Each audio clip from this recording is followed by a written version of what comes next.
It's about to go down.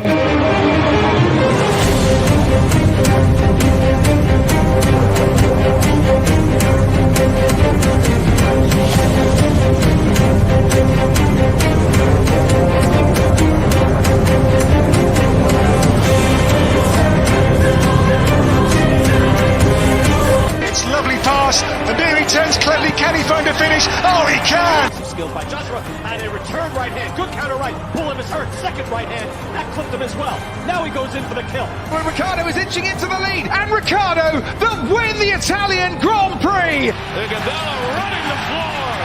Still leading the way with Canada. In there too with the Netherlands.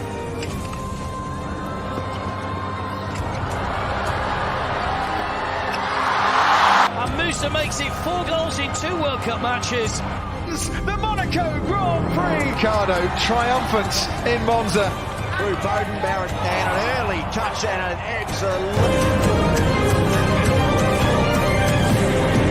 Sports Orbit.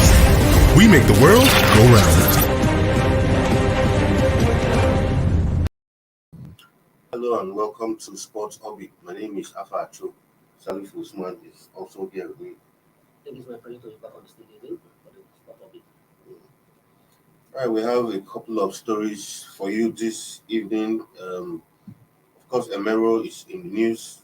Everyone is in the news. As we all know, we are in the season of Afcon. So, of course, plenty of Afcon stories. And along the show, we'll also be having a guest, a former assistant coach of the Super Falcons, and also the former chief coach of Warri Wolves in the person of Coach Abdullahi Mansour will be joining us in the course of this program to discuss Afcon and matters arising as the competition unfolds. So our first story for today is about Super Eagles defender Kenneth Omeruo. We all recall that in the match against Egypt, he sustained an injury, but he has come out to say that Nigerians have nothing to fear, that it was simply a minor injury, but he hopes to get back to training with his colleagues today. He actually trained alone yesterday, but reports reaching us said that he eventually joined up with his colleagues towards the end part of the training session yesterday. But he's expected to be in full training with his colleagues as they file out today to train in preparation for their next game against Sudan on Saturday. So, Salifu, Omeruo has come out to say, Nigerians, calm down. I'm fine. I'll be in top shape for the game against Sudan. Yeah, that is a positive one and a morale boosting. Just like we said yesterday, I was happy that I saw him even be able to get off and train alone. And he has come out with a reaction Nigeria that there's no any need to fear about the state of fitness and he'll be ready for the match. Yes, that is a good one, and we hope that yes, he will be able to join the team training and record just the first match. And we will still need at the backup in the first line because his contribution, his performance against Egypt was fantastic, and we can't afford to lose at this early stage of the competition. We can't always lose him in any throughout the competition. Because when that injury, he sustained that injury in the course of that game, a lot of Nigerians, were scared, had these fears that can Semi Ajayi, who eventually replaced him, actually do the job he has done. Whether we like it or not, Omeruo is a veteran in the Super Eagles team. Remember that, he's the person who actually retired, now assistant coach Joseph Yobo, even though Joseph Yobo was already at his prime then, but he finally hastened the retirement process. And of course, a lot of Nigerians were scared, but good enough, he has come out to say that he's fine. So we hope to see him in action against Sudan on Saturday. Yes, I thought we are not trying to downplay that Semi Ajayi is not good. Semi Ajayi is not good. But either we like there's a chemistry that with Afcon, and at the same time, the Kenneth Omeruo has played in the Super Eagles for close to almost 9 years or 8 years now. So definitely there's understanding. He has more understanding than Yemi Semi Ajayi. Semi Ajayi could just always come in once a time and was not stable. So definitely there's players. You can't compare the understanding between Omeruo and Afcon than Yemi. So it's good that we still want him and we still need him. We are not saying Yemi Ajayi is not good, but Having Jamie as a backup is also a possible development. But we need all our players, everybody fit. All right, still on to Afcon, where Coach Osnegwavon has come out to say that he's been appointed interim coach has nothing to do with chasing personal glory. Recall that with Nigerians' awesome performance in the first match against Egypt, a lot of Nigerians are now saying if we eventually go on to win this competition, Austin Ekwavon will be the only living person to have won the competition as a player, as a coach. Recall that former coach Stevie Keshi also won it as a player and a coach, but sadly he passed on some years ago. But Ekwavon said, I mean, equaling or passing, breaking that record is not what he's after. What he's after is for the team to do well in Cameroon. Wonderful people coming from Ekwavon. Yeah, I quite agree with him, and it's a good one that he's trying to downplay every hype that is being thrown at him. But I want to also caution us and all Nigerian journalists that we should be careful the way we are trying to profile them so far. It's just one match. One match, Exactly. Yes, we know the victory against Egypt was so fantastic and so there's everybody is happy that he won that match against Egypt. But we shouldn't, because of that thing, to push more. It's like me, we are trying to palm more pressures on Ecuador. Because the way you are saying that okay, Ecuador has come to stay, as we become to describe calling him all sorts of names, to me is unwarranted. At this time, we should allow him to go down, concentrate on the job, and do the job. Yes, it's a teamwork. Yeah, just like you rightly said, it's not only Stephen Keshi that have won Afcon as a player as a coach. Just two of them actually. There are just two of them, but two of them are not alike. What we are saying is, if he does one it, of he only Hassan exactly. of Egypt who won the cup consecutive time. Yeah. So, but and Ecuador so far, if you look at the statistics, the available statistics has come out. Yes, Ecuador, many people see him as not more fantastic coach. But if you look at his record as a super coach, as a national team coach, it's like a coach who has element of luck. Yeah. For instance, there's only one coach who have won more matches than any additional coach or a foreign coach who have won Super Eagles job. During his stay between the 2005 to 2007, Ecuador played only 12 matches. And out of these 12 matches, Ecuador won 9 matches out of 12 matches. That, to me, that is almost 80% or 70% was fantastic record. And at the same time, it's also only one of the Nigerian coaches who also win who in the 2006 Africa Cup of Nations won all the group match in the 2006 Africa Cup of Nations, where he went as a head coach of the Super Eagles. Remember, they finished as a runner-up in that competition. But in the group stage match, Super Eagles were playing against the West African rivals, Senegal, Ghana, and Zimbabwe. But a very tough group. People even the Tiger group as a group of 10. A group that housing Ghana, Senegal, you can expect that any other is a group of them. And at another time, Senegal was almost at the height of their peak. And the same thing goes with Ghana, that's when Ghana still have the like of Michael Essien, Stephen Appian, and Solomon and a whole lot of them. But Coach said Super Eagles won against Senegal, won against Zimbabwe, and won against Ghana, and other coaches also Zimbabwe. For the record, and from looking at out of the 15 other Nigerian coaches who have led Nigeria to Africa Cup of Nations, Ecuador become the only coach who has won all the group stage match. So everybody are looking at him. He may also repeating that record at this particular match. But the thing is, he has a very bright chance that he may likely also won against Sudan and also won against Guinea-Bissau. But he's coming out to see that he's not interested in any personal record. All he's after, yes, the Egyptian match he has put behind. All he's after is just to win the next match against Sudan. It's good at that. And all everything that they get to try out. He should not look at any personal record, but all it should be just such from the team. Of course, still on Afcon news, and we head straight to the camp of Nigeria's next opponent, of course, the Sudanese national team, where the head coach, Burhaneddin Tia, has admitted that facing the Super Eagles of Nigeria will be a huge task for his side. We all know that going into this competition, not too much was expected from the Eagles, but that victory against Egypt has seemed to have raised so many expectations. He has kind of put fear into different teams in the competition that look, I mean, just after playing one match, the Eagles have become from title pretenders to title favorites just by the strength of one match alone. And the Sudanese coach, who remember before this, the company was talking tough. We are not scared of the Eagles and all of that. Now he has come out to say, I mean, he's having a reality check. Now he has come out to say that the game against Eagles will not be an easy one. And he's telling the truth. Of course. Whichever way you look at it. Of course. He has come out to find out that the Eagles, probably going to the competition is different Eagles has now saw at the Afcon. And that is why going to the African Cup of Nations, even a lot of Nigerians don't even believe in their team. Exactly. What the result of another national? A lot of Nigerians don't even believe in their team. Simply because of the way and manner Super Eagles were playing the World Cup. And the crisis of the sacking of Raw, the preparations. The preparation was so fantastic. So the team of Sudan was so happy that Eagles, we can get on you. But now, having watched the match against Sudan, well, those guys are not just who I thought they are. And he has come out to say that the match will be good. And definitely, the match will be discussed for him.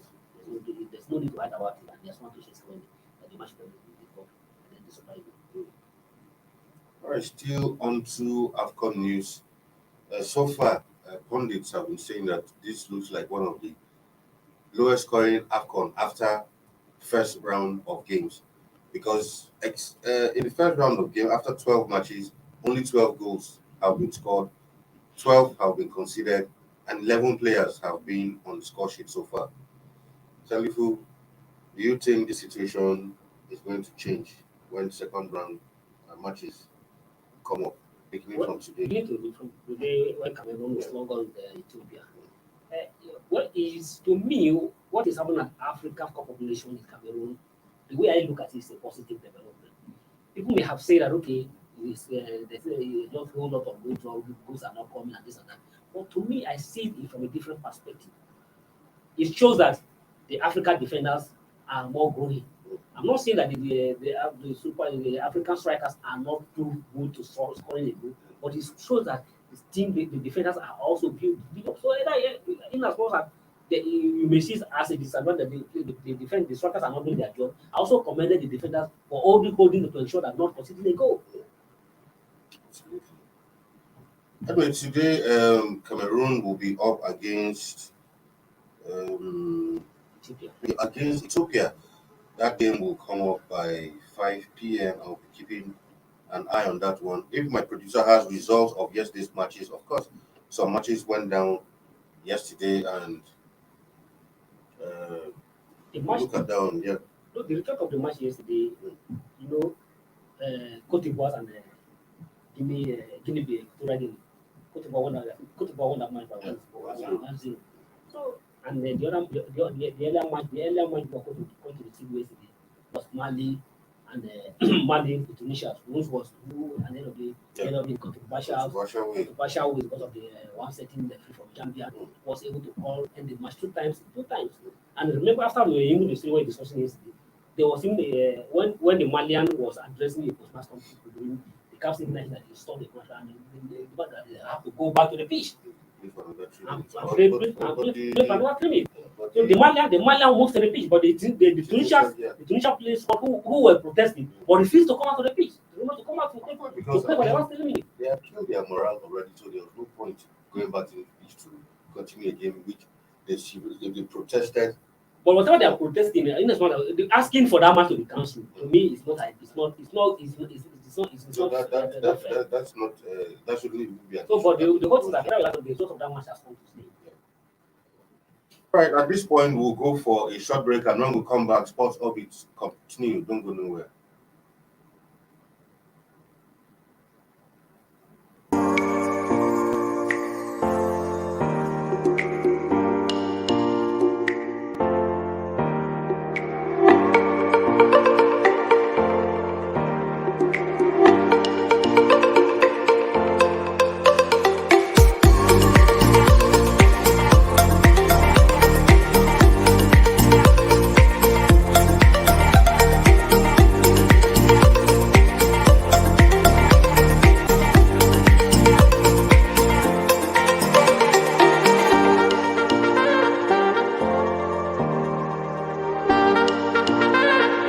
For sponsorship, and advert placements, please contact 080-3688-6158.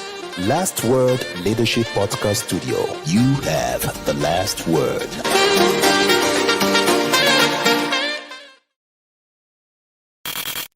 It's about to go down.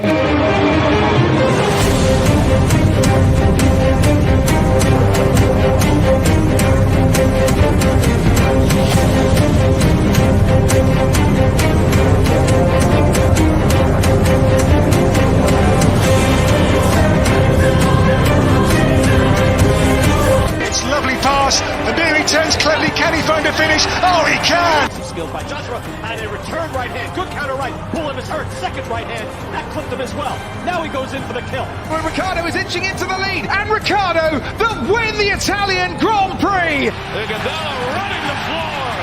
Still leading the way with Canada in there too, with the Netherlands.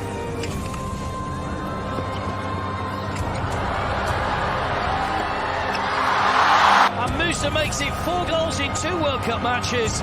The Monaco Grand Prix! Ricciardo triumphant in Monza. Through Bowden, Barrett down, an early touch and an excellent. Sports Orbit. We make the world go round.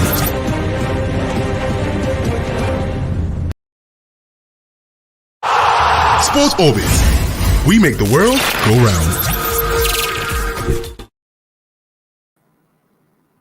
All right, welcome back from that short break. Like I told you earlier at the beginning of the show, we're expecting a guest in the house, and it's finally here. We have Coach Abdullahi Mansour, who has joined us now. He's former assistant coach, Super Falcons, and former coach of Warri Wolves. Coach, thank you for joining us. It's my pleasure. Thank you very much. Welcome. So, like we've been discussing before you came, we're in the season of Afcon, and we all saw the game against Egypt, against Nigeria, against Egypt, and it sort of raised so many expectations from the Super Eagles. Recall that going into this competition, a lot of Nigerians were not too confident about the Eagles, but that game seemed to have raised the hopes of so many Nigerians. We just emerged, and people are now talking about Nigerians coming home with the Afcon trophy. In a coach of high standing, can you give us your assessment of that game and general assessment of the Eagles? Well, first and foremost, I think the Super Eagles have done wonderfully well because in over 20 years we have never seen this kind of performance from the Super Eagles. But it's not yet over until it's over. We don't need to look at it either we're going to win the trophy. We wait. Anybody who watched the other group match on that very day whereby Sudan and Guinea-Bissau, we have to play 0-0. Though I blame the player of Pele of Guinea-Bissau who kicked the penalty. That's not any distance. Generally, we look at the team. The team has a shape now. It just remain focused and keep the winning behind him and have a very different approach in the next game on Saturday. I think with that can make us because we win as we go. For now, as an expert, I cannot say we're going to win the trophy or we're not going to win the trophy because tomorrow somebody say he has said he's going to win the trophy. But as we are progressing in the game, then a lot of things we cannot see the prosper. But I have told people that who care to listen. Definitely this team will go above quarterfinal. Coach, just like my colleague asked, that the match against Egypt, even Nigeria, a lot of Nigerians don't even that the Super Eagles in mostly because of the case like because Egypt in their process have a very tough players and because of the way they were able to catch Musala and ensure that they in you as an expert and as a who understand the nitty-gritty of all football and how to play football matches. If Nigerians are not raising the high hope expectation, are they wrong in their right? No, they are not wrong. They are not wrong. The fact remains that I will give an instant, just like our own team. After I worked with the Super Falcons, I worked with the Falcon, and we went to the last World Cup in France in 2018. South Africa have never beat Nigeria. Nigeria have never beat South Africa in South Africa at that very level. They were able to beat South Africa in South Africa by 2-0. Why? Because we're able to get a video clip of South Africa. They come down to Ghana and play friendly with Ghana. So by match reading, and studying what is it takes in that very team. And every player should be able to watch the games, because guns are the days today you say, okay, let the coaches just go and work. No, both the coaches and the players need to read the game. I think we remember Trinidad and Tobago. France beat us in the open ceremony at the group stage. Then we read the final, we beat them because we're able to. We beat them. They were able to beat us because we were able to watch our clips over and over. So, in a nutshell, Salifu, it's not bad for Nigeria to their hope to rise. That yes, the team can go into the final. Yeah.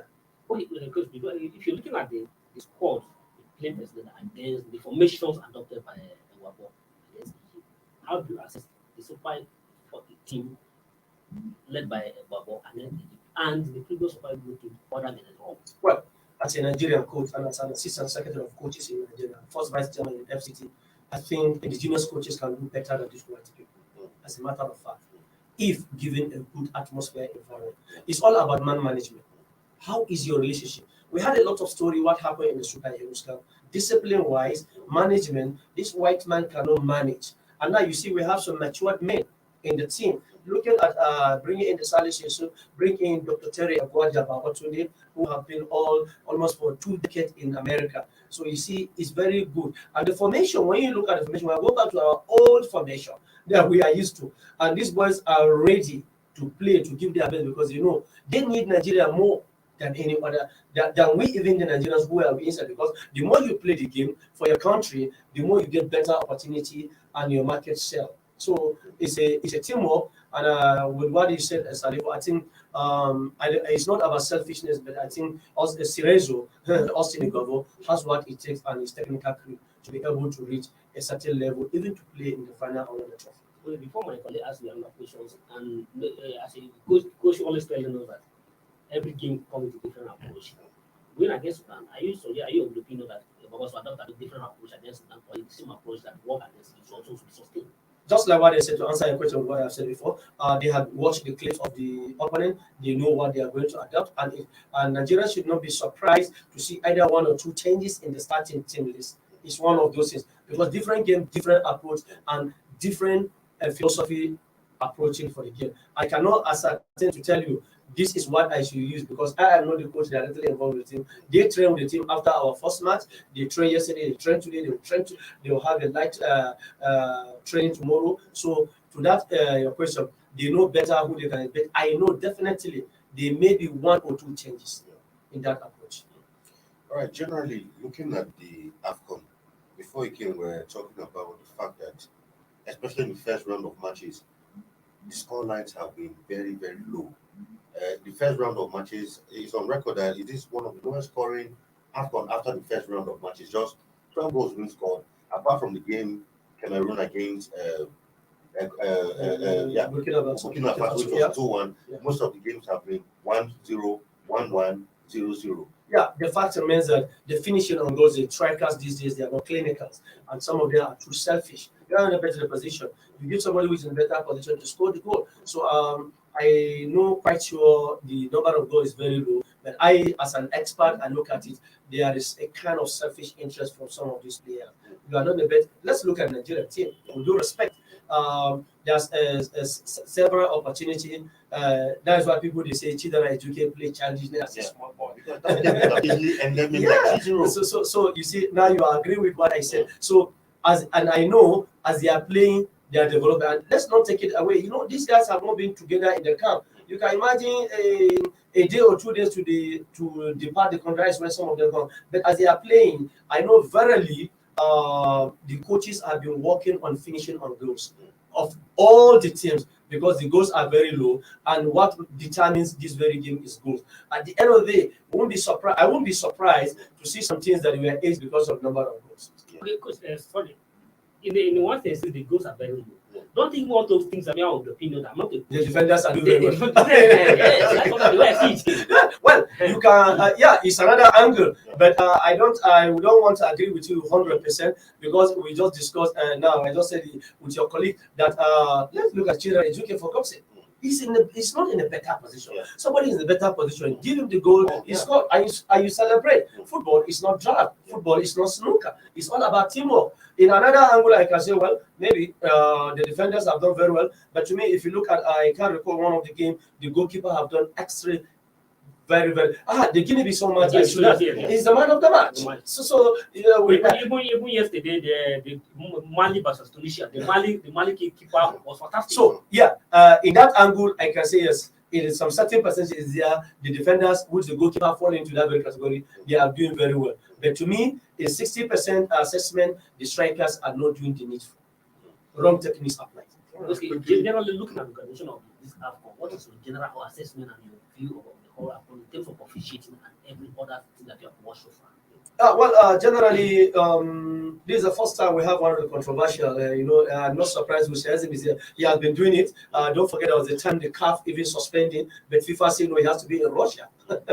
So because FIFA believe in what is in, and just this afternoon, I think this morning, CAF have set up a committee to go to look deep into that very match of yesterday. So a lot of the officiating is not all that bad.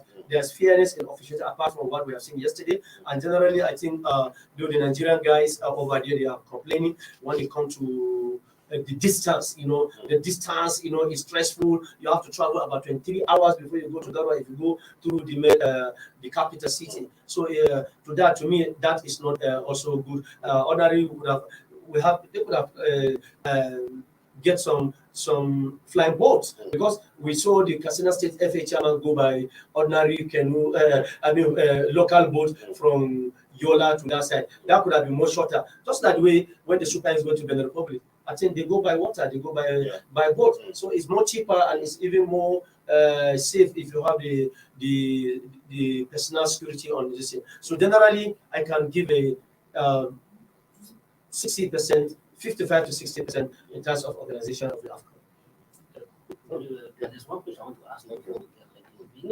Before this Afcon coming to match, remember when Eko was an interim coach, and before going to the NFF also announced a pre-contract arrangement with Pesero. It's Pesero of Portugal, and going about Portugal, it's not applying anything now. If Eko was saying, are you of those? I'm 100%. I'm 100, and if I said above 100%, I'm 100% Igabo should continue even at the World Cup level. Look, I said it earlier. Just give us, we Nigerians, give us a good level playing ground. I'm not saying that some of us are not at fault. Definitely, you can't get 100%. But believe me, honestly, if I'm NFL, I could have not announced this coach. I could have waited and keep it secret to myself until after the Afcon, whatever the result of the Afcon. Then either I'm going to bring in a coach. You can bring him secretly. You watch all the matches. But now, if Iguavon succeed and get to the quarterfinal, definitely some of us coaches and also Nigerians will be glad that let Iguavon continue. Maybe this Iguavon will be different from the Iguavon that we know. I know also Nigerians have they feel the other experience outside of Iguavon. But I think I don't think it's a very good decision to announce that man openly. We do respect the Nigerian Football Federation. All right, quickly before we go, our time is fast. But looking ahead, Cameroon versus Ethiopia, second game. What are you expecting to see? You expect a high-scoring game, not forgetting that Cameroon are playing at home. Do you expect the Ethiopians to trouble the Cameroonians? I expect the Cameroon team to be more clinical this time around. We watch them, even though the girls they get all their penalties in their first and open ceremony. I expect them to do more better. Just like what I said, in a tournament, teams get better day by day after every match. The more they play, the more they get blended, the more they get better. And if Cameroon decided to underrate Ethiopia, I think they are doing it at their own risk. Right, viewers, this is where we draw the curtain for today's episode of Sports Orbit.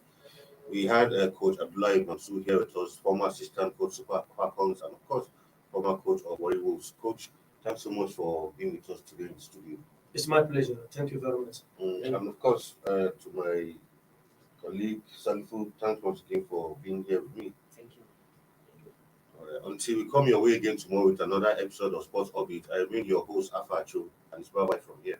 Thank you for watching. For sponsorship and advert placements, please contact 080-3688-6158. Last Word Leadership Podcast Studio. You have the last word.